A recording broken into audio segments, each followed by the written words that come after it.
Pessoal, estamos conversando aqui com Elton Pimenta, famoso narrador esportivo, um dos maiores narradores esportivos do interior de São Paulo, que tem uma história muito bonita, trabalhou na TR7 com Moacir Franco, com Rogério Cardoso, enfim. O Elton vai nos contar o início, como é que ele descobriu o rádio, como é que o rádio nasceu para ele, vai contar um pouco da história dele, né? E também a gente vai fazer algumas perguntinhas aí. Pode falar, Elton, é um prazer entrevistá-lo, você que sempre foi um grande ídolo para mim, né? E continua sendo, você é uma grande referência para quem está iniciando no rádio, e você, como rádio esportivo de Ribeirão Preto e do interior do estado de São Paulo, é uma grande referência para todos nós, né? E eu queria que você contasse um pouquinho a sua história, como é que começou em Jaú lá. Então, Claudinei, meu pai tinha circo e o circo estava em Jaú no dia que eu nasci. Então eu sou jauense de nascimento. Meu pai, quando parou o circo, ele era de Ribeirão, minha mãe também, vieram morar aqui. E meu pai foi contratado pela 79 para ser o diretor artístico da rádio. Meu pai escrevia peças de teatro e tudo. E aí a família inteira foi para a rádio, minha mãe, minha irmã e eu. Eu tinha 13 anos quando estreiei num programa de auditório, programa infantil, que Domingos Isaac comandava. Eu era criança ainda, participava. E quando tinha novela e papéis infantis, eu era escalado para fazer. E ali começou. Aí minha mãe foi convidada para ir para o casting de novelas da PR7. E eu fui junto com ela e virei contra-regra. O que é o contra-regra? É aquele que antigamente a novela do rádio fazia os ruídos, a porta batendo, o carro chegando, o barulho do mar no tanque. Esse era o papel do contra-regra. E ali, naquela época, passaram por aí o Moacir, o Rogério Cardoso e tantos outros que brilharam, mas sem a mesma intensidade que os dois.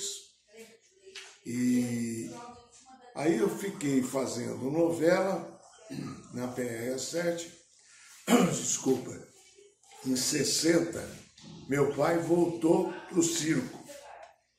Comprou um circo e eu voltei com ele. E ficamos 3 anos rodando norte e nordeste do Brasil. Conheci todas as capitais do Brasil, cidades importantes. Em 63, eu voltei para Ribeirão. Meu pai continuou lá no circo. E eu vim para cá e fui procurar emprego. E aí tinha a Rádio Cultura, aqui em Ribeirão. Eu fui lá procurar, o que você quer? Eu quero fazer esporte. Aí me deram um gravador, eu fui nos 2 estádios fazer entrevista e comecei a ser repórter de campo. E aí depois eu fui para a Rádio Brasilense. Aí eu fui como aquele que abria jornadas para o narrador transmitir. E um dia tinha um jogo em São Paulo, pelo torneio Rio-São Paulo, Botafogo do Rio São Paulo Futebol Clube, 64. Foi quando surgiu o Jairzinho, furacão da Copa de 70.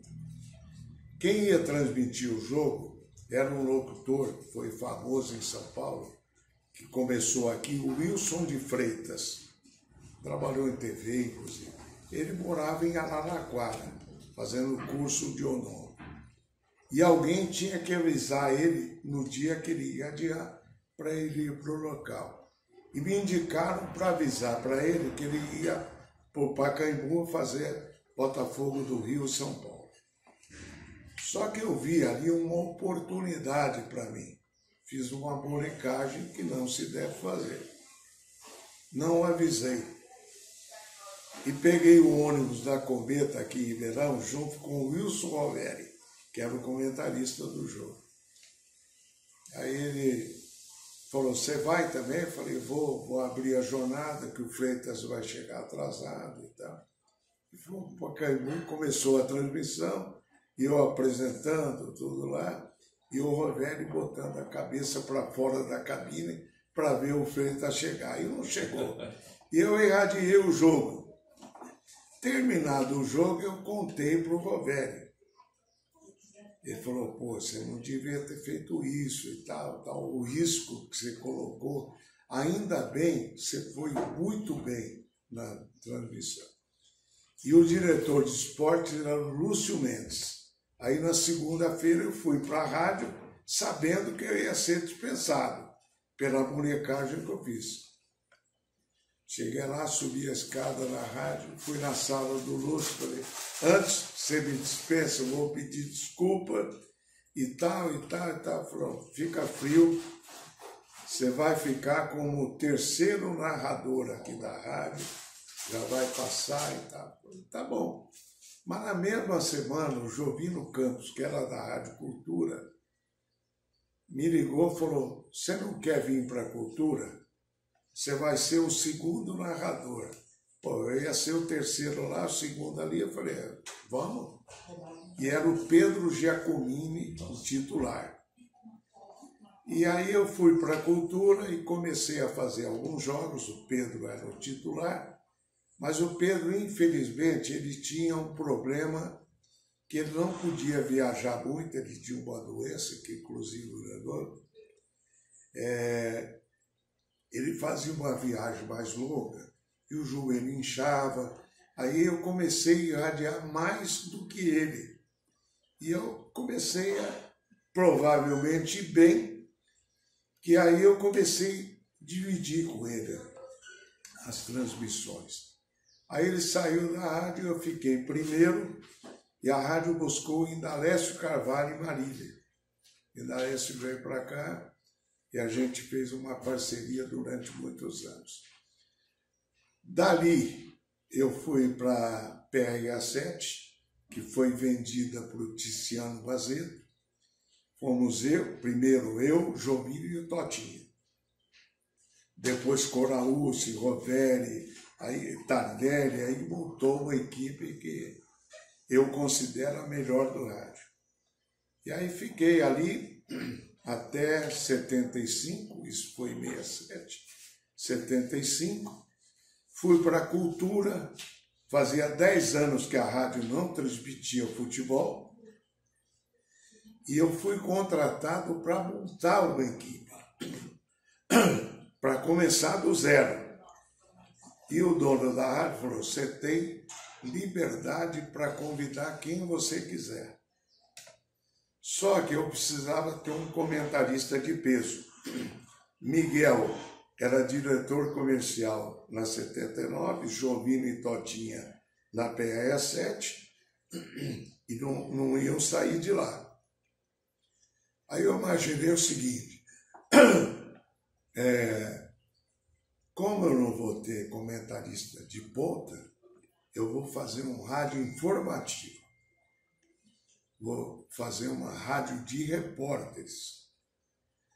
Aí convidei o Brisa, que era de Jabuticabal, veio para cá, Márcio Bernardes, que hoje está na Transamérica, Sidney Coatier, que era um jornalista do Diário, e o pai de um garoto me encontra na Recreativa. Você não dá uma chance para o meu filho? Você vai montar a equipe, o sonho dele é ser repórter. Falei, manda lá. Aí chegou um garoto, 18 anos, alto, magro, cabeludo. Falei, você que é filho do seu Vicente? Eu queria ter uma chance e tal. Então é o seguinte, você vai começar num amador, que eu tinha levado o Renê para fazer futebol amador cedo. Se você for bem, eu vou escutar e tal. E ele foi no primeiro domingo, começou a transmissão, o René anunciou, e agora o repórter fulano de tal, que eu vou dizer quem é daqui a pouco. Ele entrou, em vez de falar a escalação do time, alguma coisa do jogo, ele entrou lá e falou, como é que é o seu nome? O cara falou, Benedito. Falou, o senhor vende pipoca aqui no campo e amendoim. O senhor sabe quantas bagas de amendoim o senhor traz por domingo? Falou, não. E pipoca, quantos quilos? Falei, esse cara é louco, pô. Aí, quando foi começar o jogo, ele foi, deu escalação, fez matéria no jogo. Na segunda-feira, ele foi conversar comigo para saber o que eu tinha achado. Falei para ele, ó, domingo que vem, você já vai trabalhar comigo no futebol profissional. Mas eu não quero você no vestiário, vou te dar um microfone. Você vai fazer o que você achar interessante, matérias diferentes. E ele foi e virou sucesso, chamado José Luiz da Atena, que é meu afilhado de casamento e que eu tive a honra de lançar no rádio.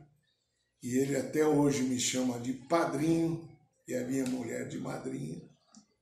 E a rádio virou um sucesso grande, a ponto de derrubar a audiência da PRA7 na época, que contratou para o meu lugar Marco Antônio Matos, que era um top de narração em São Paulo. Mas eu acho que não adiantou, porque o primeiro Ibope que foi feito, nós estreamos em outubro. Comecinho de dezembro, o Ibope chegou à cultura em primeiro lugar. Com bola rolando, era 60%. Então foi um estouro. E aí eu fiquei até 77, fui para 79. Em 78, o Totinha me chama de volta para a PRA7. Aí eu fui para a PRA7, que tinha convênio com a Bandeirantes. E a Bandeirantes precisava de um quarto narrador para a Copa da Argentina. 78. E aí a Bandeirantes veio e me convidou para fazer parte do grupo. Os narradores eram Fiore, Enio Rodrigues, Flávio Araújo e Elton Pimenta.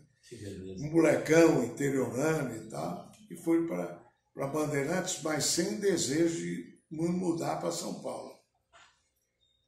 Quando eu volto da Copa, tinha um contrato para eu assinar pelo seu João Saad para eu ir para São Paulo, mas eu não quis. Quis curtir até o fim da vida meu pai e minha mãe aqui em Verão. Ainda bem que eu fiz isso. E aí voltei, fiquei aqui trabalhando na PRA7 até 82. A Brasiliense me convida para ir para a rádio na época da Copa da Espanha. E o Pedro Luiz, que para mim foi o maior de todos os narradores do Brasil, me convida para narrar a Copa pela Rádio Gazeta de São Paulo, e eu fui para a Espanha. Em 86 eu estava na Renascença e a Record me convida para transmitir a Copa do México, e eu lá fui para a Record. Em 90 na Itália a mesma coisa. E aí eu volto em 90, vou para a TV Record, em Franca, não tinha estúdio aqui, fazer o esporte, enquanto o Luiz Aguiar, foi outro grande astro que passou por aqui, comandava o jornal da Record à tarde. E eu fazia o bloco de esportes. E ali um dia o Luiz levou para entrevistar um empresário de Ribeirão que estava começando aqui a crescer na área de educação, Chaim Zayer. E na volta, o Chaim me convidou para voltar com ele. E eu voltei no carro dele e falou, Elton, se um dia eu comprar uma TV, você trabalha comigo? Eu falei, claro, eu já conheci ele antes de ser rico. Aí ele comprou a TV Tati, uma TV de Campinas, chamada FR, Fausto Rocha, foi radialista, onde de TV, o Chaim comprou e me convidou e eu fui para a TV com ele. Aí ele vendeu a TV em 98 e em agosto ou setembro, quando foi em novembro, eu recebo uma ligação de Campinas, da TV Bandeirantes, me convidando para ir para lá. Eu estou falando demais. Claudinei, fala você aí, o que você quer saber? Senão eu não, falo. Claro, não. Para quem não sabe, aqui em Ribeirão Preto existia uma competição, podemos dizer, como em São Paulo, no Brasil, tinha a competição do Galvão Bueno com o Luciano do Vale, aqui existia uma competição com o Elton Pimenta e o César Bruno, né, que para mim foi dois monstros da narração. E como que era essa competição do César Bruno com você, um numa rádio, outro no outro? Vocês tinham uma amizade, mas disputavam ponto a ponto no Ibope? Como é que era isso aí, Elton? Então, o César veio bem depois, né? Eu já estava na PR7 já há muitos anos. Ele veio um garoto lá de Guaíra e se firmou aqui em Ribeirão e foi se tornando o narrador que ele virou. E aí, por que a gente não trabalhava junto? Porque precisava ter competição, senão ficava muito forte de um lado e não tinha competição. Então a gente trabalhou muito pouco junto, mas eu fiz uma amizade grande com ele, porque o César ouvia muito. Conselho ninguém gosta de ouvir, mas ele gostava. E a gente se tornou muito amigo, embora adversários no ar. E aí conheci a família dele e tudo. Quando eu fui para Campinas, isso eu conto agora porque caiu o domínio público. Eu não queria que isso fosse divulgado, mas o Wilson Tony acabou divulgando. O Tony era o arrendatário da PR7 do esporte. E eu já não irradiava mais futebol. Tinha ido para Campinas. Aí um dia, 1h da tarde, me liga o Tony. Oi, você está em Ribeirão? Estou almoçando. Puta, o César Bruno sofreu um infarto. Você precisa irradiar um jogo para mim em Matão, agora às 4h. Eu não irradio mais futebol, acho que eu nem sei mais. Não, pelo amor de Deus, vamos lá, não tem jeito e tal. E aí ele passou em casa... Era jogo do Botafogo, né? Botafogo e Matonense. Aí ele passou em casa, fomos juntos para lá, irradiei o jogo. E na volta, eu tinha um programa à noite aqui, na TV Tati, chamado Bate-Bola, que era de esportes e tudo. Aí na volta, eu falei para o Tony, enquanto o César estiver se recuperando, se você precisar de mim, eu estou em Campinas, jogo em Limeira, Itu e Campinas, eu vou e faço para você. Aí, obrigado e tal. Aí voltamos, fui para casa, tomei um banho e fui para a TV. Quando eu chego na TV, chega a notícia do falecimento do César.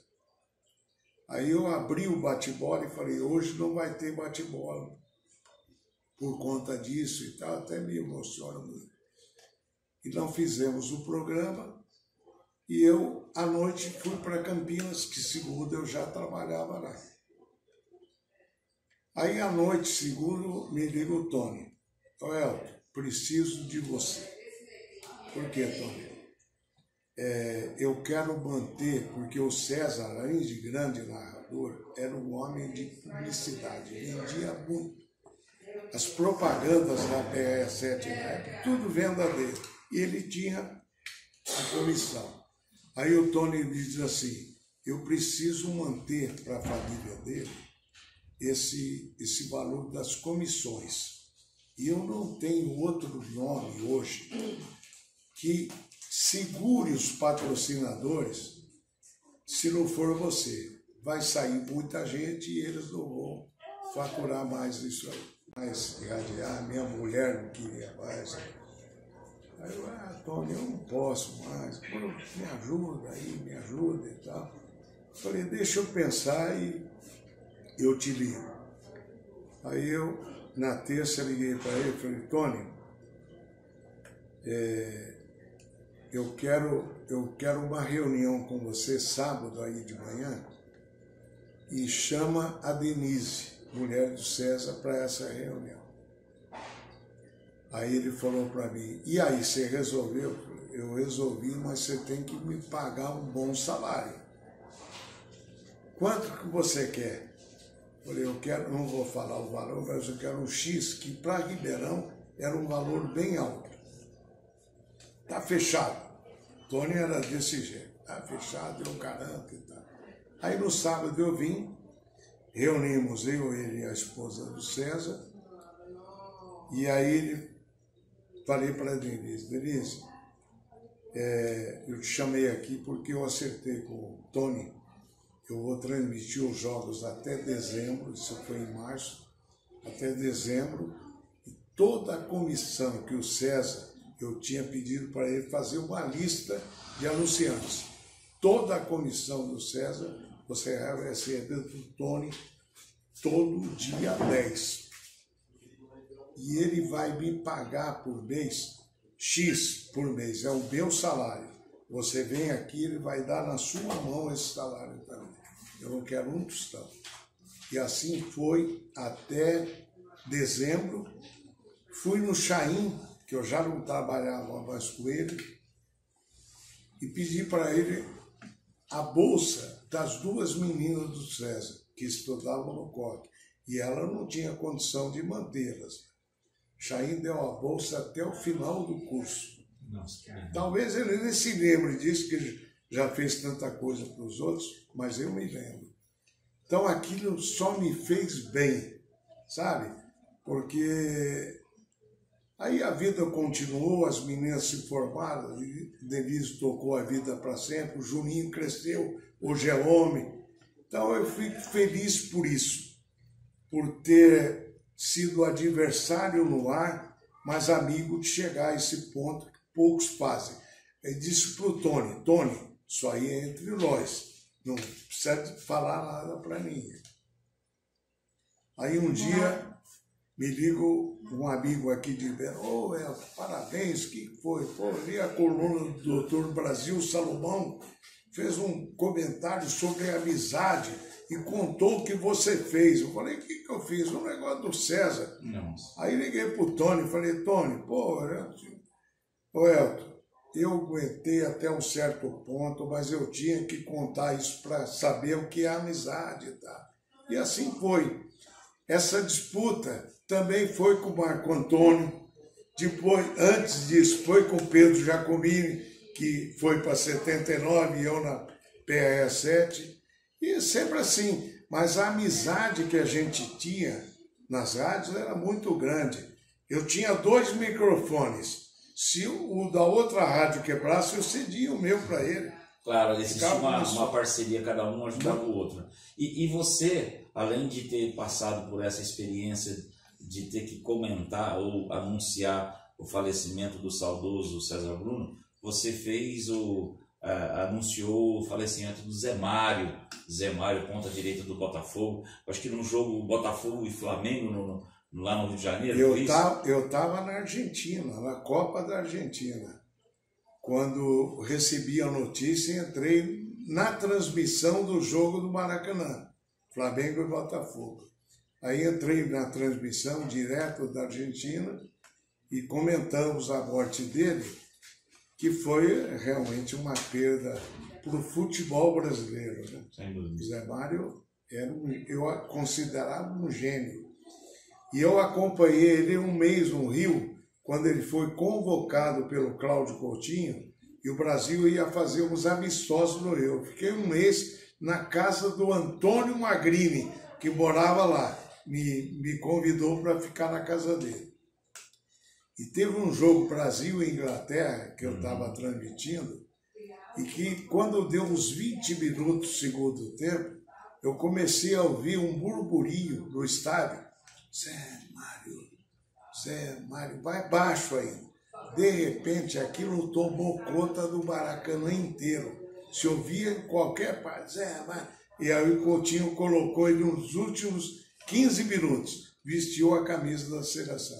E lá que foi descoberta a doença dele. Para quem não sabe, Zé Mário teve uma importância do Botafogo tão grande quanto o Sócrates, tão grande quanto o Raí, né? Se vocês tiverem oportunidade de ver aí pelo YouTube, Zé Mário Donizete Baroni, né? Um grande ponta direita, né? E você, Elton, participou do, podemos dizer, os dois auges dos times de Ribeirão. Você pegou o auge do Comercial de 66, de 67, aí você pegou depois o auge do Botafogo de 77, 78. Queria que você comentasse como é que era isso, e como é que você via o esporte de Ribeirão Preto naquela época e o que você vê hoje, comparando essas épocas do Botafogo e do Comercial. É época romântica, né? Onde o diretor botava dinheiro do bolso para tocar o time. O time do Comercial 66, quando saía a escala da rádio para transmitir, e eu estava lá, Comercial e Portuguesa, Elton Pimenta, Totinha e tal, eu ficava feliz demais, dava gosto de ver. O maior jogo que eu transmiti na minha vida foi do Comercial, na Vila Belmiro contra o Santos de Pelé, 7-5 para o Santos. Os dois times saíram aplaudidos do estádio. Então aquilo dava gosto de transmitir, de acompanhar o Comercial. Estádio sempre cheio, time bom dá lucro, time ruim dá prejuízo, time bom dá lucro. E o Comercial, hoje poucos estão vivos para contar. Rosan, Ferreira, Jorge, Peter e Nuno. Amauri, Jaibara e Carlos César, Peixinho, Luiz e Paulo Bin. Eu tenho um programa agora no Facebook e toda sexta eu entrevisto um ex-jogador. Fiz com o Peixinho, fiz com o Paulo Bin, fiz com o Maxwell, enfim, com um monte de gente do passado, Cunha, craques, Alfredo e muita gente boa. E dava gosto. Em 77, eu estava na 79. Quando o Botafogo foi para a fase decisiva do campeonato, também dava gosto. Um time que tinha Aguilheiro, Wilson Campos, Ney Manuel e Mineiro, Mário Lourico e João Motoca, Zé Mário, Sócrates e Arlindo, e tinha o Osmarzinho ainda. Era um timaço, realmente. E na final, quando foi disputar a final com São Paulo, a 79 promoveu uma campanha para pegar com empresários ônibus. Cada empresário dava um ônibus para o torcedor ir de graça lá para o Morumbi. Nós conseguimos, na época, tínhamos chegado a 77 ônibus.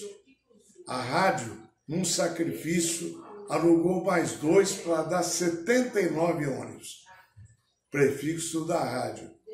E cada um que tinha um rádio, motorrádio, tinha uma faixa de onda tropical que pegava 79 no Morumbi.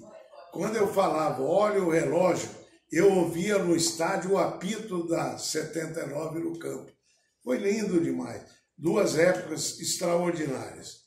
O futebol acabou caindo, principalmente no interior, por falta de dinheiro. E você acha que a questão da lei do passe prejudicou os pequenos clubes formadores, né?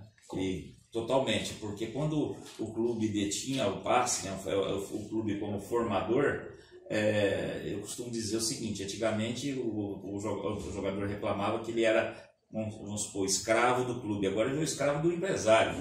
O empresário coloca ele onde ele quiser, onde o empresário quer, né? Então não tem mais aquele amor que o cara adquire pela cidade, pelo clube. De repente ele joga por um ano, pela torcida. O cara joga 2, 3 meses, vai embora, não tem uma identidade. Queria que você comentasse sobre essa questão da lei do passe. Eu acho que prejudicou os clubes do interior, né? O Pelé fez muita coisa boa, mas essa aí ele chutou o balde. Encheu o balde, chutou. Antigamente, vou falar do Comercial e do Botafogo. chegava no fim do ano, eles vendiam 1 ou 2 jogadores para os grandes, pagavam as dívidas, sobrava dinheiro para o outro ano. Quando veio a lei do passe, o empresário entrou em cena, lógico, a chance de ganhar dinheiro, e aí hoje um menino de 13, 14 anos chega aqui no Palma Travasso ou no Santa Cruz, ele já vem com um empresário. O time, ele só forma um jogador, mas ele não é mais o dono do jogador. Então, isso aí foi murchando o futebol do interior, que era o celeiro. Jogador de time pequeno, primeiro ia para time grande, para depois ir para a Europa. Hoje, o pequeno, ele com 15 anos, não jogou no profissional, já está indo para a Europa. Esse Rafinha, eu nunca ouvi falar no Rafinha. Veio para a seleção aí que eu fui conhecer. É uma seleção de estrangeiros, né? Não, ele saiu daqui menino. Ninguém não viu jogar em time nenhum. E assim muitos outros. O próprio Daniel Alves saiu da Bahia, foi embora e virou o que virou. Então isso aí ajudou a murchar o futebol do interior e com isso as emissoras de rádio também ficaram com dificuldade, porque você não tem grandes jogos, não tem grandes anunciantes. Uma coisa levou a outra. A queda do rádio e a queda do futebol, na minha opinião. Que o nosso trabalho ele se baseia na história da PRA7, que foi a quarta emissora a ser fundada no Brasil, né, e a PRA7 acabou virando um sistema clube de comunicação.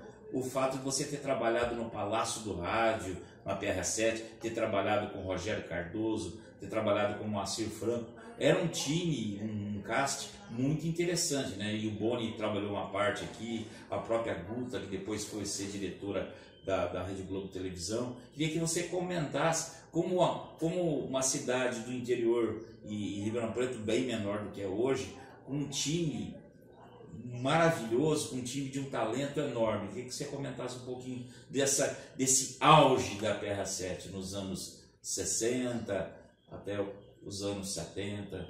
E foi a primeira emissora a ter um prédio próprio feito para a rádio.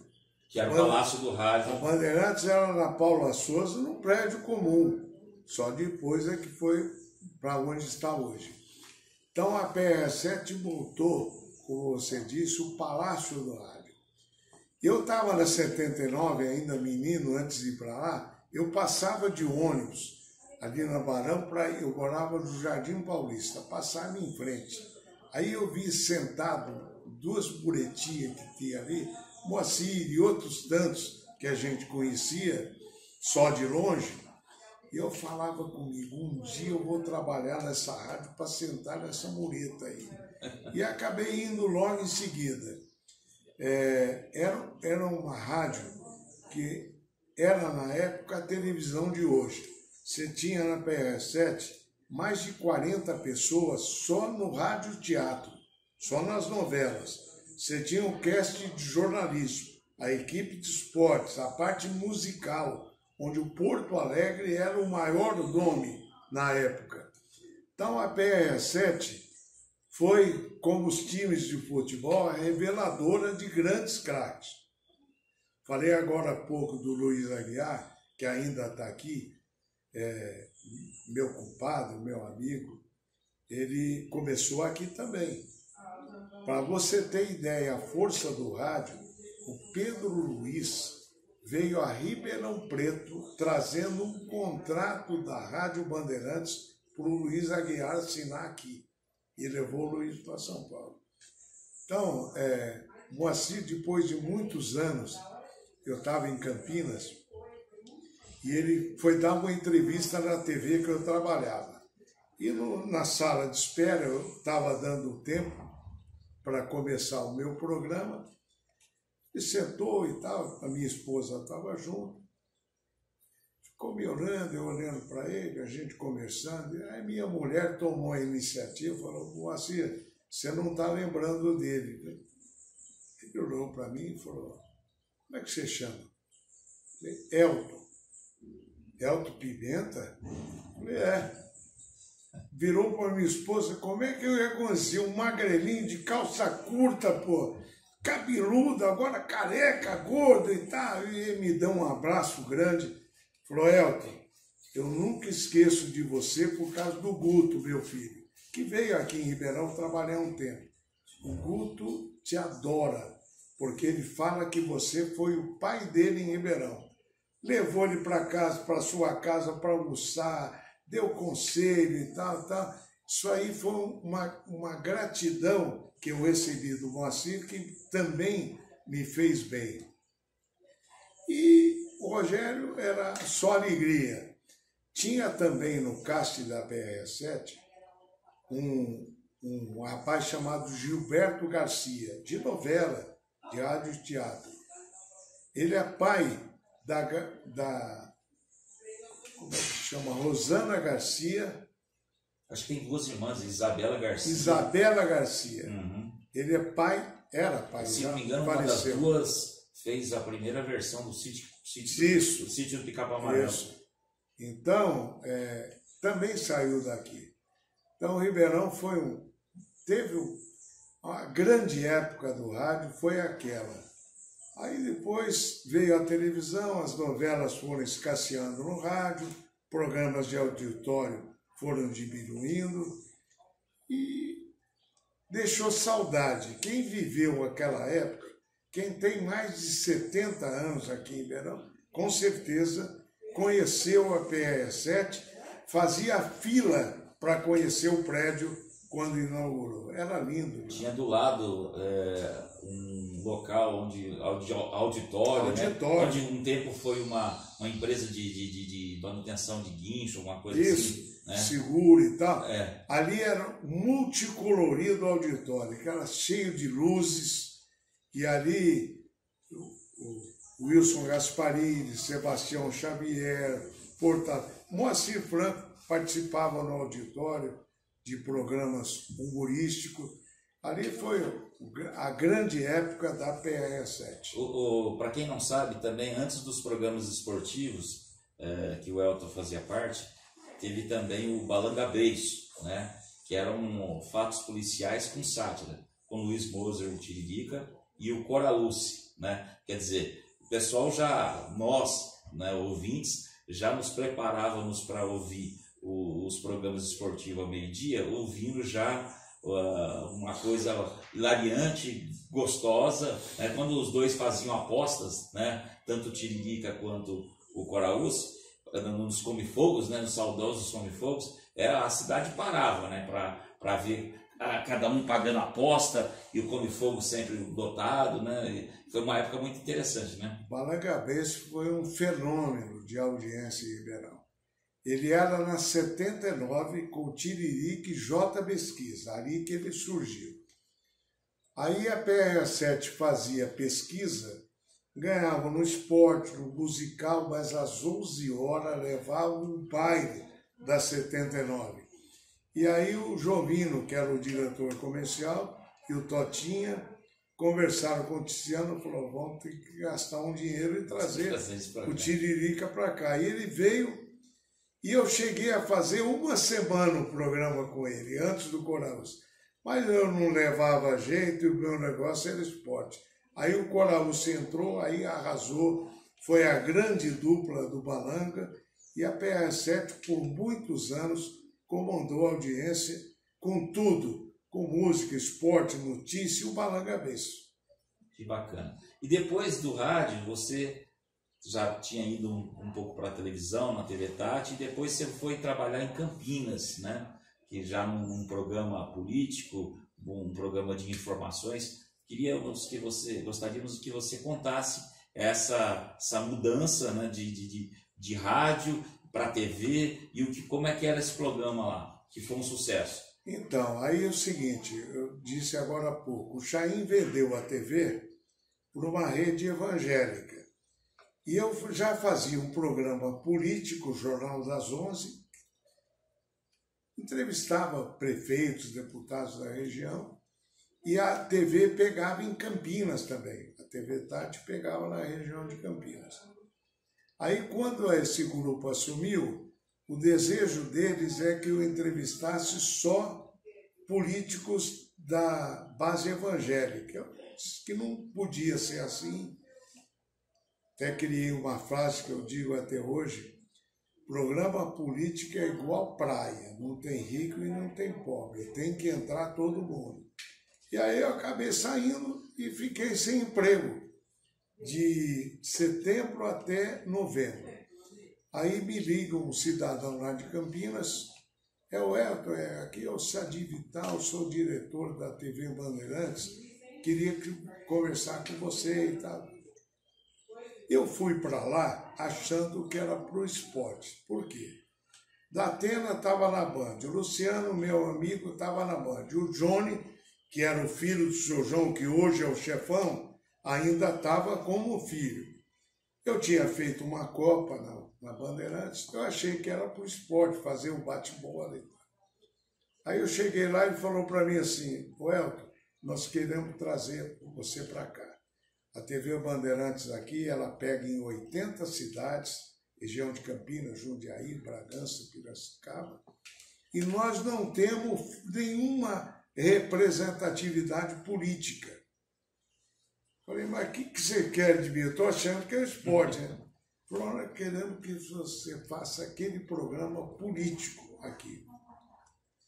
Falei, podemos conversar e tal. E acertamos, fiz um contrato de 2 anos, minha esposa tinha acabado de aposentar aqui na prefeitura como orientadora de ensino.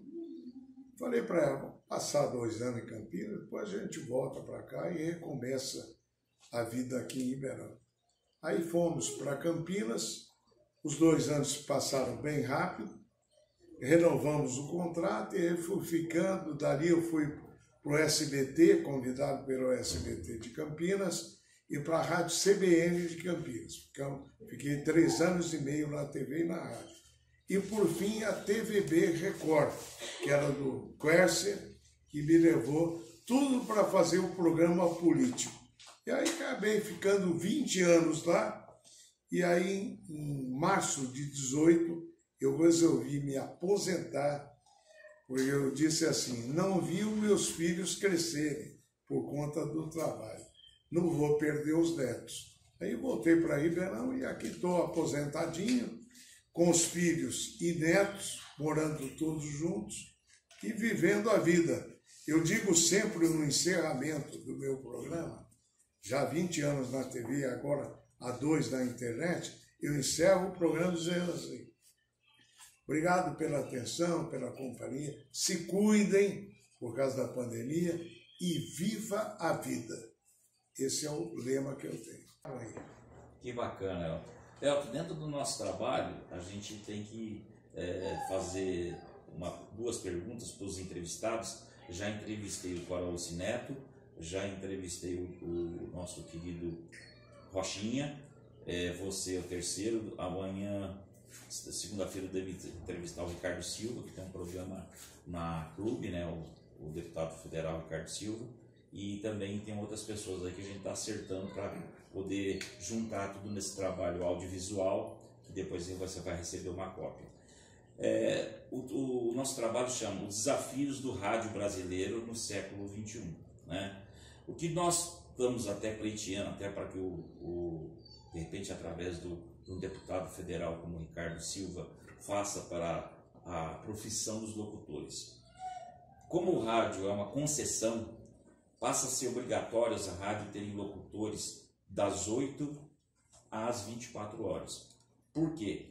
Existem várias rádios hoje que estão colocando playlist. Então está matando a profissão do locutor. Né? Evidentemente que o cara ser um locutor só de anunciar música e desanunciar música, ele não sobrevive. A rádio não sobrevive. Ele tem que criar conteúdo, ele tem que criar algo que seja interessante para o público para que ele possa ser ouvido. Então, nosso objetivo, por a rádio ser uma concessão, ser obrigatório a empresa, a rádio ter locutor das 6 da manhã até as 24 horas. Que a gente sabe também que depois das 24 horas você pode deixar sua playlist. E também outra coisa também, a extinção da obrigatoriedade do ECAD.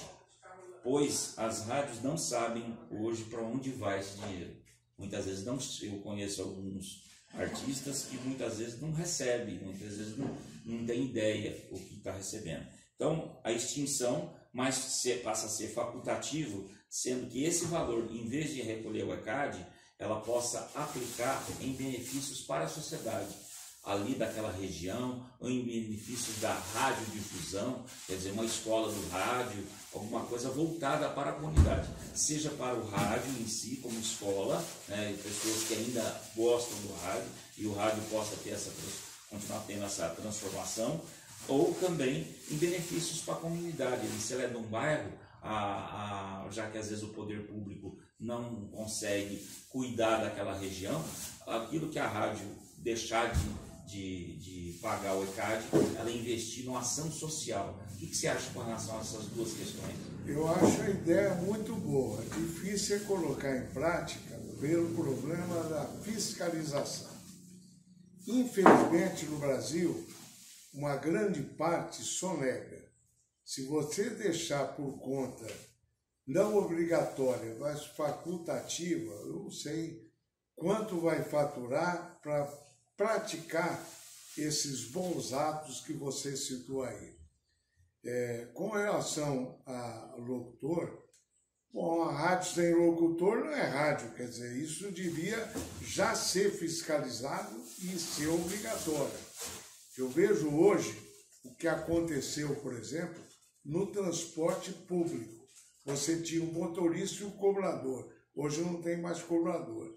No rádio você tinha o locutor e o operador. Hoje você não tem mais. O locutor opera também. Tem que fazer tudo. Agora querem tirar o locutor para pôr gravado.